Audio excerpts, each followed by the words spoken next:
Hello everyone, welcome to GGN. This is part 4. Might be the final part, I don't know, I might roll into 5, depends on how long this takes. But I have a lot of articles to get to as far as social engineering, eugenics, society.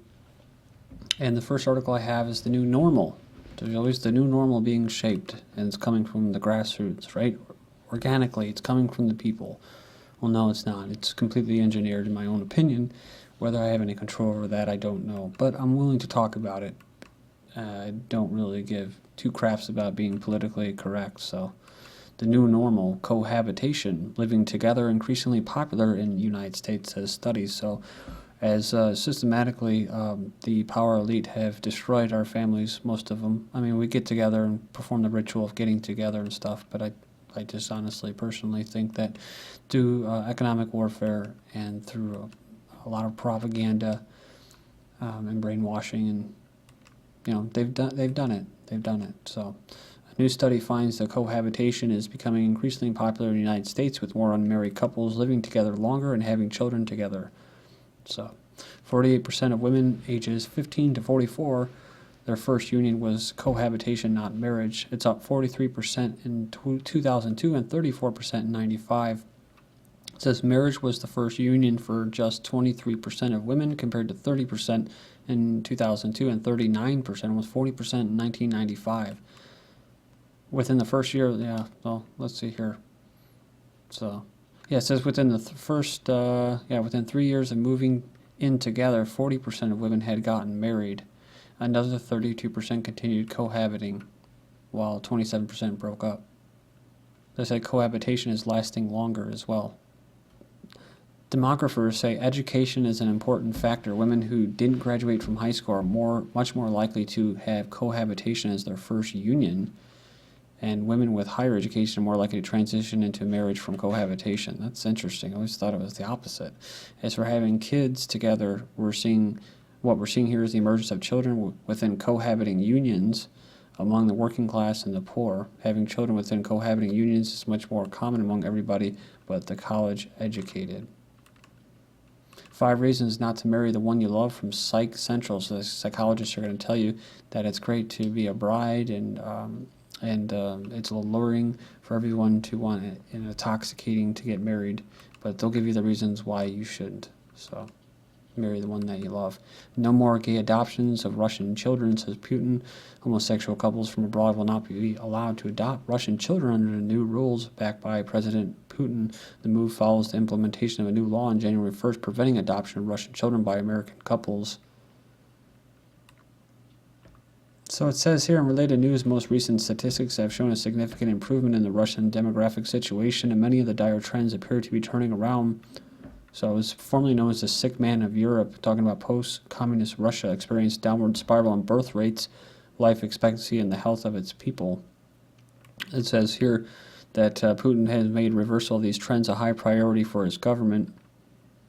So it goes on here and it says that the population loss has begun to level off since 2009, and Medvedev said in January that improving the Russian Federation's demographics remains a high priority for the government.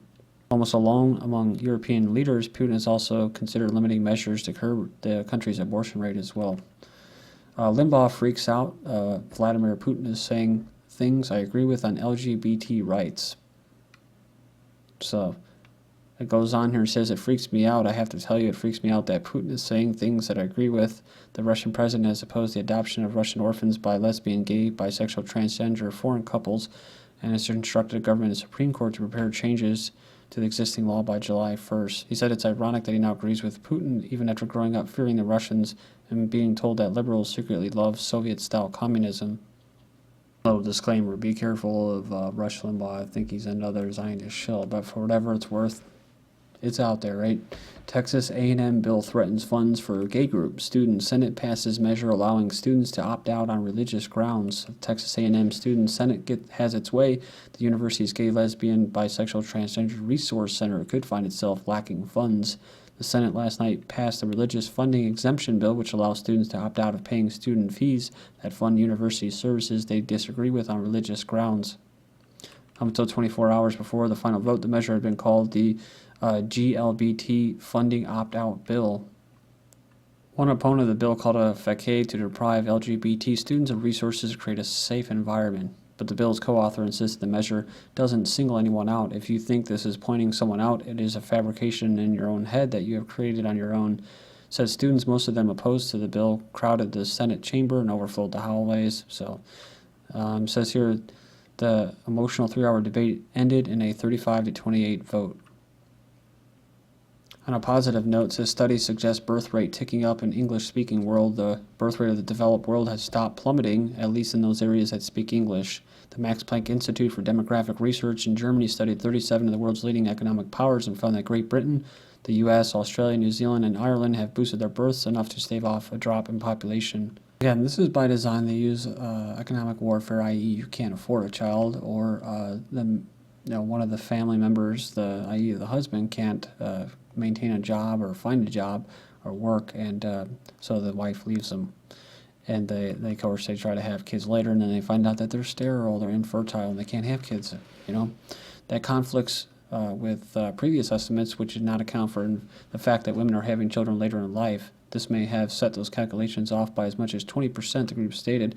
These results suggest that the long-term fertility decline in the developed world has come to an end, or at least stalled. This confirms that much of the very low fertility is a result of later, not less, childbearing. So the U.S. birth rate dropped below replacement level in 2010.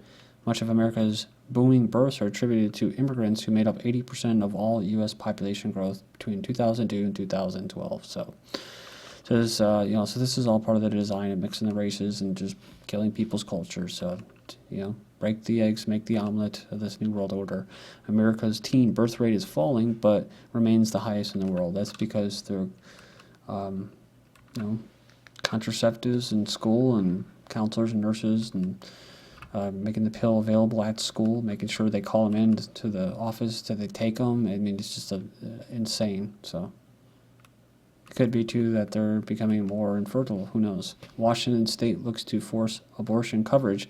It's a twist on the usual debate. They say Washington State is in the midst of an abortion debate. It says here it's while 17 states have passed legislation that clamps down on abortion coverage in the wake of Obamacare, Washington is debating a bill that would force health insurance companies or firms to cover elective abortions. It's already passed the House 53-43, and the Senate said yesterday it's poised to get a majority vote in the chamber too.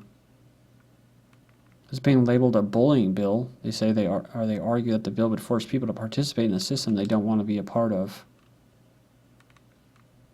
It says here today, every carrier and nearly every plan in Washington already covers abortion, says Planned Parenthood rep.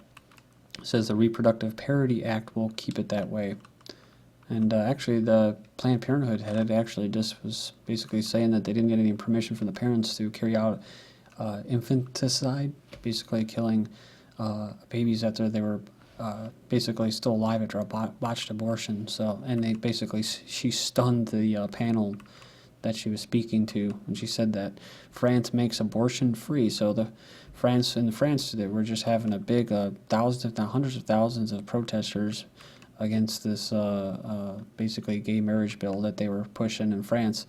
Now we have this in France. Any woman who chooses to can have an abortion for free. As of April 1st, France state covers 100% of the costs and 100% of the terminations.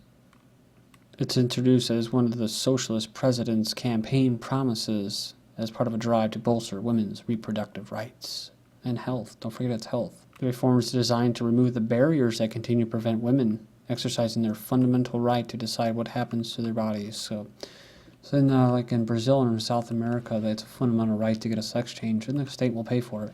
Abortion clinic to open in Wichita, the first in 4 years. The first clinic to operate in Wichita since 2009. Murder of the physician George Tiller plans to open its doors this week despite continuing efforts by abortion foes to block it. Formerly called Women's Healthcare Services, the clinic has been renamed Southwind Women's Center. Although Tiller was one of a handful of American doctors who performed late-term abortions, the new clinic will perform the procedures through 14 weeks of pregnancy. Abortionist upset her identity goes public as owner of Tiller's Wichita clinic.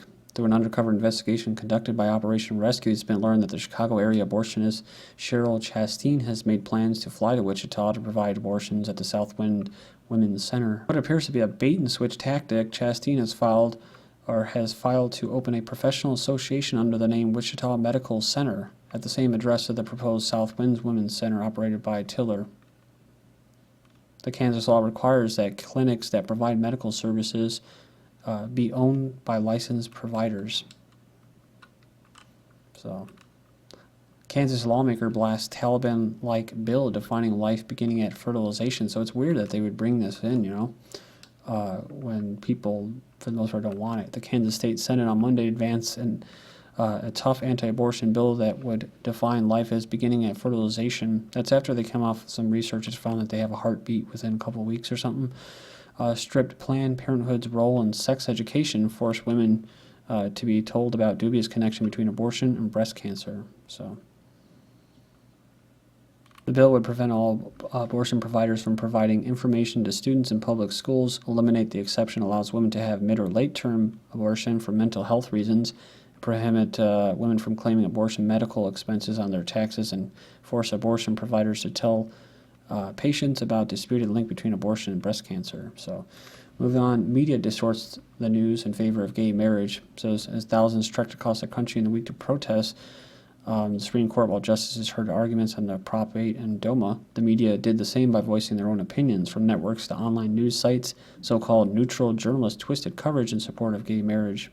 CBS focused on a one-sided light on Tuesday evening. Says here, John Blackstone did in the evening news highlight a story of a lesbian couple. They showed clips of gay weddings and quoted two gay marriage advocates with one traditional marriage supporter. Tuesday morning wasn't much better, with four voices advocating gay marriage and one countering. Then ABC followed suit on Tuesday evening reports without any counter-argument as anchor Terry Morgan quoted two separate people whose family members were sued for gay marriage. So, as Morgan put it, for the two gay couples at the heart of the case, this was their family's moment. So NBC reporter Kristen Dalgon flooded a report with TV gay icons from Ellen DeGeneres to Modern Family. She acknowledged, it's the new normal, right? She acknowledged the media's power on the issue, though over the years, television has changed the conversation about American sexuality. She continued to say, what happens in Hollywood doesn't stay there. What she left out of her report was her own network's pro-gay advocacy with the show The New Normal. They said traditional marriage supporters made themselves hard to ignore on March 26 by attending a National Organization for Marriage's march. 15,000 marchers attended as networks stood silent. It says the Washington Post decided to cover the event, though even if they did, they shrunk 15,000 attendees into a few dozen. And Carson says racist white liberals want me on the plantation. It says in an interview with this Mark Levin. It says rising African conservative Ben Carson, a doctor, said on Monday that he believes white liberals are the most racist people there are, and that they are critical of him solely because they want him to keep him from leaving the plantation. It says they want to shut us up completely. And it says here, and you're attacked in many respects because of your race, because you're not supposed to think like this and talk like this. A lot of white liberals just don't like that, do they? We have blacks don't believe gay rights are the same as civil rights, as a poll. It says by a 2-to-1 margin, blacks reject the notion that homosexual rights compare with the civil rights struggles of the 1950s and 60s, according to a new poll commissioned by Robert Johnson, the founder of Black Entertainment Television.